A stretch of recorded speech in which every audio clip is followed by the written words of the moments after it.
بسم الله الرحمن الرحيم حميد عين سين قاف كذلك يوحي إليك وإلى الذين من قبلك الله العزيز الحكيم له ما في السماوات وما في الأرض وهو العلي العظيم تكاد السماوات يتفطرن من فوقهن والملائكة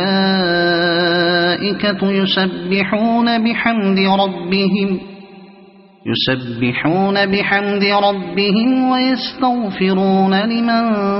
في الأرض ألا إن الله هو الغفور الرحيم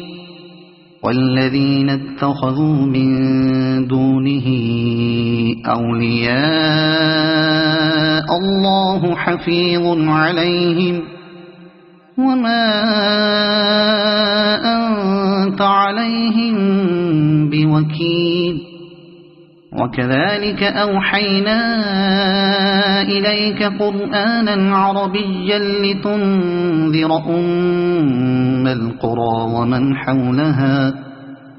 ومن حولها وتنذر يوم الجمع لا ريب فيه فريق في الجنة وفريق في السعير ولو شاء الله لجعلهم أمة واحدة ولكن يدخل من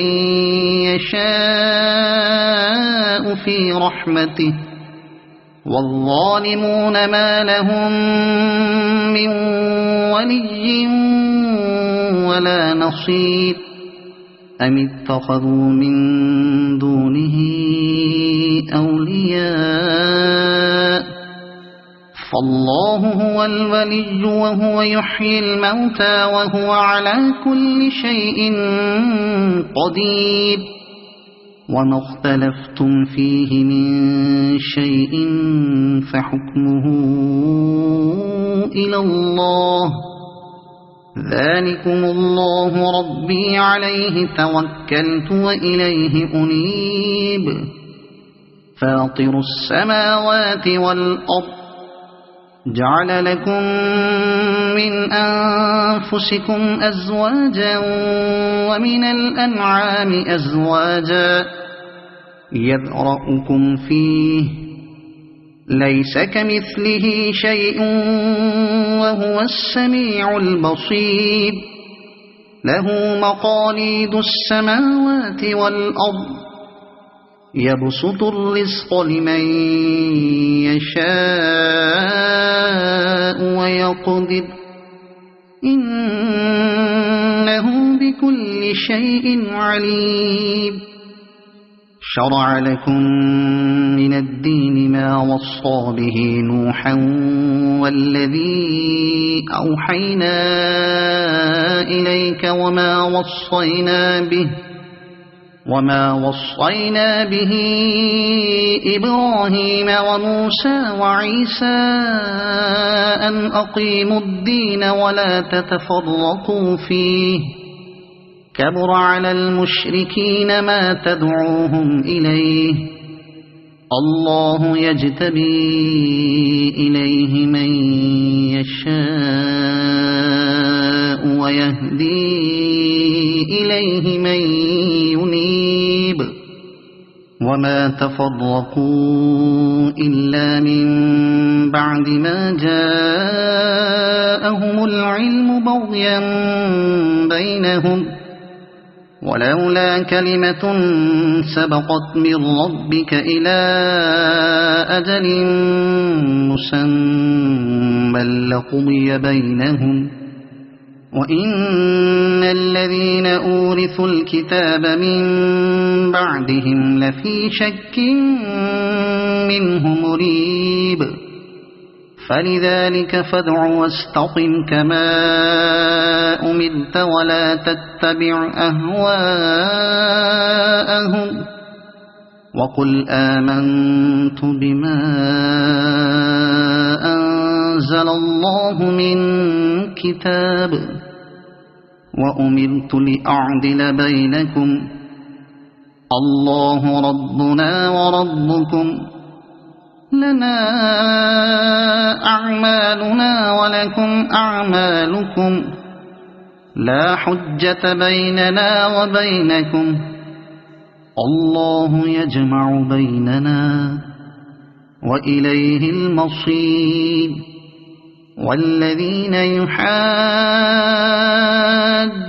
في الله من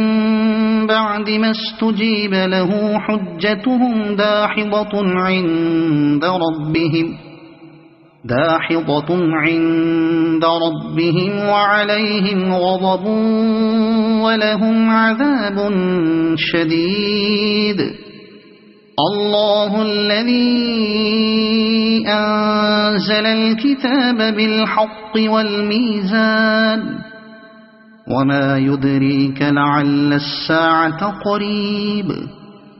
يستعجل بها الذين لا يؤمنون بها والذين آمنوا مشفقون منها ويعلمون أنها الحق ألا إن الذين يمارون في الساعة لفي ضلال بعيد الله لطيف بعباده يرزق من يشاء وهو القوي العزيز من كان يريد حرث الآخرة نزد له في حرثه ومن كان يريد حرث الدنيا نؤته منها وما له في الآخرة من نصيب أم لهم شركاء شرعوا لهم من الدين ما لم يأذن به الله ولولا كلمة الفصل لقضي بينهم وإن الظالمين لهم عذاب أليم ترى الظالمين مشفقين مما كسبوا وهو واقع بهم والذين آمنوا وعملوا الصالحات في روضات الجنات لهم ما يشاءون عند ربهم ذلك هو الفضل الكبير ذلك